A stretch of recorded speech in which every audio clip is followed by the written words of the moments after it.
AskReddit by Stay Thirsty. What product was so poorly designed that you suspect the team that made it never used the product? My dishwasher beeps several times loudly when the cycle is done.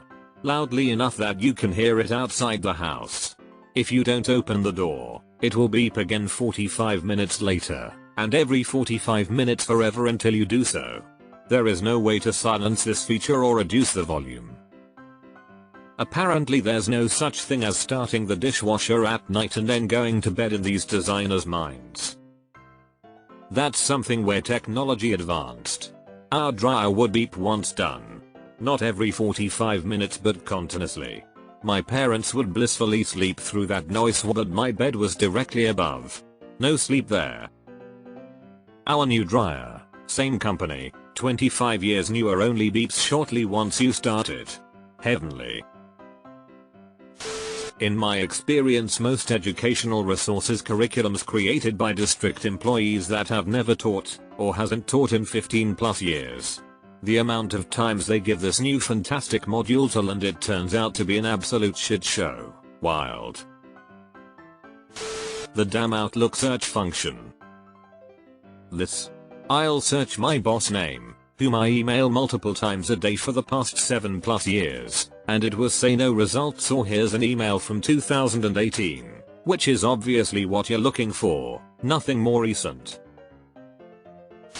Way too many carrying products, luggage, boxes, bags, laundry baskets, have put more emphasis on the comfort softness of the top of the handle, rather than the underside, which is the side that is forced into your hand with the weight of whatever is in your box bag basket.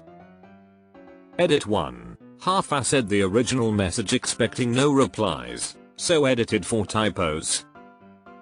Edit 2. Way deep in the comments someone mentioned downward facing ridges on handle undersides. Yes. This was my catalyst.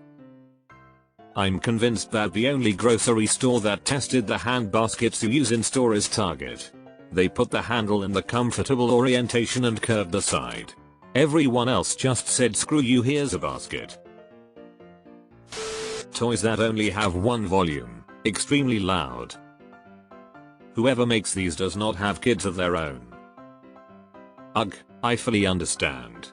I put clear tape over the speaker. I have an inkjet printer, brother, that prints misaligned, makes slightly wavy text. I can't fix it because when you run the alignment diagnostic stuff, either manual or automatic, it prints a paper for you to scan so the printer can fix itself. However, the printer can't read the paper it scans because it's misaligned, so it can't get fixed. Stupidest thing I've ever seen. Even called support and they were like, "Welp, it's not supposed to do that. GG, better luck next time." My printer ran out of ink, now it can't scan images. My vacuum cleaner, the hose is mounted at a downwards angle and it's impossible to pull it along as you go. It keeps going to the side or even flipping over. It takes 1 minute of use to notice this, but I guess they only tested it for 30 seconds. The trunk won't open on some Chevrolet cars if the battery is dead. There is no keyhole or physical release cable. The battery is in the trunk. You can jump it from contacts under the hood, sure, but that's such a not design choice to me. Oh god. On a similar note, the 2004 Chrysler Intrepid, where, to get to the battery, you have to either remove the air filter, which barely gives access to the battery, so the real way of doing it is to remove the tire. Fucking what? Auto designers are cracked. Women's underwear. The part that is supposed to get dirty is never far enough forward to catch what it's supposed to catch. Eater after 4K upvotes, I've got a business idea. Anybody want in? Wait, it's not just me? I just assumed I had some kind of weird anatomy where the discharge took the path to the clit and not just straight down. I just bought a waterproof cargo bag for the roof of my car that was fairly expensive. The velcro that keeps the zipper protected was just glued on, not stitched. The very first time I opened the bag all the velcro came off because the attraction to itself was stronger than the adhesive bond to the vinyl bag. It's like there was absolutely zero product testing, but I'm sure it was 5 cents cheaper to make it glued rather than stitched.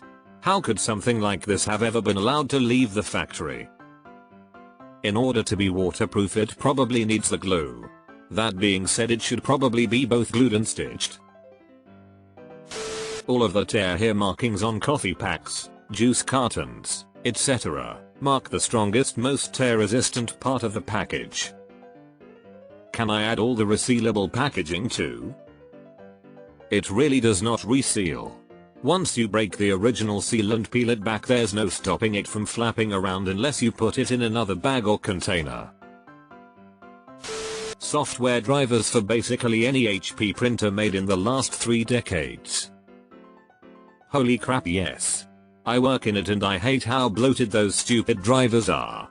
No, I don't want HP device experience or whatever the hell that is, and I don't want to have to download a 300 megabyte bloated pile of steaming crap when all I need is for JoQ employee to send documents through to the printer on his desk. God, I miss the days of those LaserJet 2500s with their universal PCL drivers. So simple. And those were like the Volvo 240 of printers. Freaking tanks. My new iron has a restart if you tip it over after it's timed out. So if you accidentally leave it plugged in and it gets knocked over by accident, pet or child bumps the board, wind knocks something over knocking the iron over, it starts up while face down. That literally defeats the entire purpose of the timeout safety feature. I'll add a comment as someone said something that made me think. Streaming services search engines? You can literally have 10k to 50k things to watch, but there is absolutely no way to do an in-depth search. Doesn't have to be through a mobile app, maybe an online connection through a website. But if I want to find a show that was running in the late 90s and I know it was science fiction, why can't I do that? So much content I might want to watch but can't find it. Because you watched Step Brothers. You may also like Schindler's List, The Crying Game, A Walk to Remember. My mom's had 3 wheelchairs. They all suck.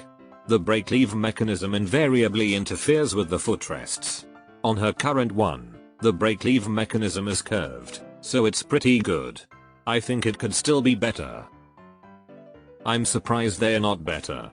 I definitely feel like given my experience I could design a much better wheelchair than anything on the market under $1,000. I used a few different wheelchairs in high school, rentals only for about 6 weeks max, and my school's wheelchairs. I was really surprised by how different such simple things could be. But I remember liking the older one that I rented. It was narrower and fit me well, so I could actually reach both brakes at the same time, plus the footrests were very adjustable. Those sliding shower doors with an overlapping section that is impossible to clean without taking the whole door off. The mold pit. All iterations of Skype after Microsoft bought it. Skype for Business. Never has a product been less appropriate or ready for business use. I'm reminded of a book I once read by a former tech reporter who claims most of the industry is bullshit. In one of the chapters he talked about going to the Google headquarters for an event shortly after Google Glass came out. The event was centered around the product and lots of attendees were wearing their pair, but the author noted that not a single Google employee who were hosting the event were wearing Google Glass. That's when he said he knew the product was doomed. Do you remember the title? I'm designing and building a tech thing and I'm super focused on making sure it works, and I feel like everybody I work with or talk to about it thinks that's like 3rd or 4th on the list. Am I a chump or what, lol? Sanitary pads. Especially ones advertised as zero bunching, they most certainly do bunch. They will go straight up your bum crack. They can only have been designed by someone who doesn't use them to have made that claim. They are also so short and not wide enough and never stay. If I wear one and I'm planning to sit, I have to lay it lengthwise and make sure both have wings to fold over the underside. And even then it will somehow shift by 1mm, giving the blood a direct escape route. Any sites with lots of text and ads in between. Scroll down, start reading, then the ad loads and your article shifts down a few inches. Go to click a link but suddenly the ad loads and you click that. One of the biggest reasons I switched from iPhone to Android was so that I could use ad blockers on Firefox. Every online newspaper. The Bluetooth app connectivity for my washing machine. Didn't really want that feature, but it was a last-minute substitution. If the wash cycle takes longer than the initial estimate, the start time changes rather than the time remaining estimate. I just don't bother with the app. My washing machine has been at 8 minutes for the past half hour. My clothes dryer. It has touch controls that are designed in such a way that you pretty much have to guess what you're supposed to touch. Nothing visibly looks like a button, and when turned on has an inexplicable 10+ sec delay before the touch controls work, so you basically poke it all over the place without even knowing if it's the right place to poke or if you simply need to wait for nothing to happen. I mean, that's what I think, at least, but can't be sure since there seriously is no visual indication of anything. There's also a numerical display which I assumed was related to the time left until it's done, but I've been using it for almost 2 years now and I still have no clue what those numbers are meant to indicate. They certainly don't correlate with any time units I'm aware of. New dryers make me glad I still have my 20+ year-old one. It's dumb, simple, and easy to repair. Replaced the motor in it so it'll probably last another 20 years. The perforated corner of a Kraft Mac and Amp cheese box. Fuck yes. For decades. Some road intersections make me wonder if the engineers have actually ever driven a vehicle. Or parking lots where they intersect with several other businesses. They seem to especially love at the crossways on curves with directions that make no sense. Baby wipes. Hey, you know when a good time to struggle with opening a package that says it has perforations but really doesn't? You want one? Here's a chunk of 20. You want a bunch? Here's a tiny ripped corner. You have 10 left on a trip and need to conserve? Too bad, motherfucker. Here's the rest of the pack. Get your tired ass to CVS. Deleted. Any stove or car with touch screens instead of knobs and buttons. I hate this with passion, especially when it comes to aircon controls. Why fix things aren't broken? My refrigerator has a water filter that cannot be changed without turning off the supply, which is behind the refrigerator. So you have to pull the multi-100-pound fridge, with all the food and such, out to turn the water off before you can change the water filter. The old Maytag it replaced had no such requirement. That is mindlessly bad and makes no sense. Mammogram machines. If they're gonna make a titty panini, the least they could do was add a pretty waffle pattern or something SMH. God obviously doesn't have or use sinuses. Sinuses or teeth, where did God fuck it up more? The little foil seals on the tops of bottles of liquid with a flap in the middle that you're meant to pull on to remove. They work maybe one time out of 20. OMG.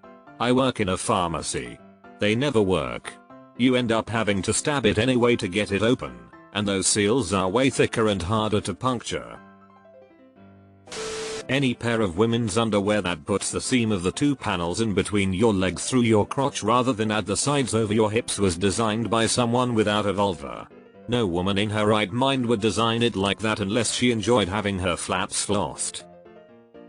And the goddamn jeans that forcefully give you a camel toe. Embarrassing as fuck. Modern fans. I remember as a kid they were all solid AF, mostly metal, moved tons of air, and they were quiet or at least made a consistent and constant steady sound. Now they are all shitty plastic crap at moving volumes of air, weak motors, with cheap feet and handles that break or fall off, vibrate all over the place, wobble, fall over, make high-pitched whiness, irregular noise, and otherwise just suck. And you can't even pay to win. There are no high-end models, they are all trash. Eater, thanks everyone. I was shopping for fans in the wrong place. Seems like I'd have much better luck at hardware, commercial, industrial, farm stores and second-hand shops. I will be upgrading both my fans this year and I now have a battle plan. Really appreciate all the advice. There are nice fans, they just cost a shitload. I have several big ass fans at home, and they're awesome. Expensive, but awesome. Most garden hoses, wouldn't you think that the first design requirement would be that it work without kinking? Garden hose is one of those things where it's worth it to spend a little extra. The cheap ones always kink, but a nice rubber one never does. The newly built ladies' toilets in our office building, which had no space for the sanitary products bins. The bins ended up awkwardly shoved into the too small gap, with the net result of making the actual toilets too narrow to sit on. Fully expect those dimensions were drawn and approved by someone who had no use for the bins or didn't even know they were present in every toilet.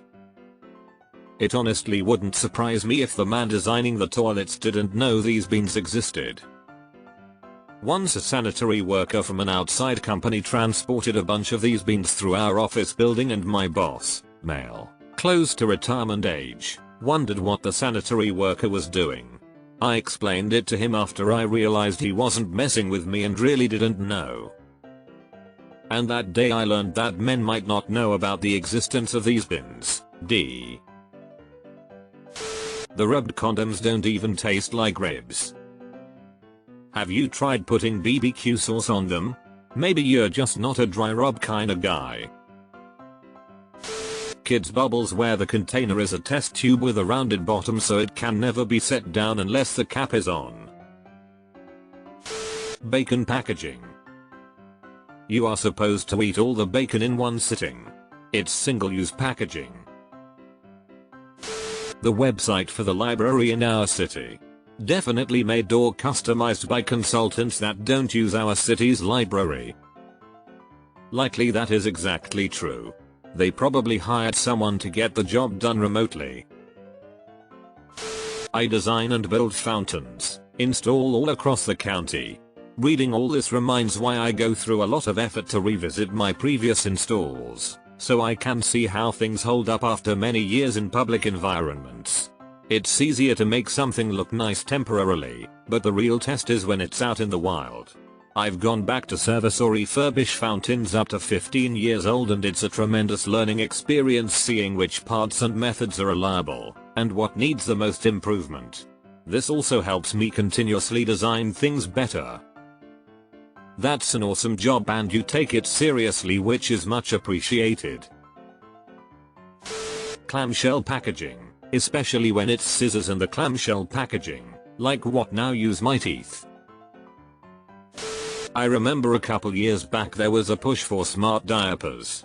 It was basically a diaper with a little tab on it that would tell when it was soiled. I have 3 kids, 2 of which are still in diapers, and 1 wears them for nighttime. I probably change 20 plus diapers a day. I don't know any mom who would want to pay more for smart diapers, to tell them what they already know. My thought when they came out: they are definitely not changing a lot of diapers. Probably not even a parent. Edit. What I mean is an electronic tab on the diaper that notifies you when it's soiled, not the wetness indicator. I saw something similar for bedwetters. It was a Bluetooth enabled device to alert you when your kid has started wetting. My first thought was, great, but now it's too late. Most of today's can openers. More like can't openers. Cling wrap. It clings to everything except what you want it to. It only clings on itself. At least in my experience. Whoever invented imitation grape flavor has obviously never eaten a grape or drank grape juice. It's just its own flavor now and I only refer to it as purple. It's based off of Concord grapes, which is in Welch's grape juice. The banana flavor is based off of an older and now nearly wiped out variety, but as banana now are blander they didn't update it. Both of these chemicals are very easy to make. The human spine. New Reddit. Also their dog shit mobile app. I'm only here because I can still use old Reddit, and desperately miss Reddit is fun. The shift on Innocent Pathfinder. Trying to get it into neutral is like a carnival game. Almost destroyed it trying to enter a car wash. Thank you. My husband said I was just a bad driver but that deer shift is built for failure. Remember that juicer meant to be used to squeeze out those bags? It was like $400 plus the cost of the bags, but you could just squeeze them out by hand. The juicero and a classic case of Silicon Valley arrogance marketing. It was literally a machine that squeezed juice from a bag but people believed they were getting fresh juice from a bag. After the illusion was shattered and VC dried up, the ex-CEO said something along the lines that their core customers loved the experience of feeling like they were getting fresh juice or something like that. All the chrome on the center console of my vehicle.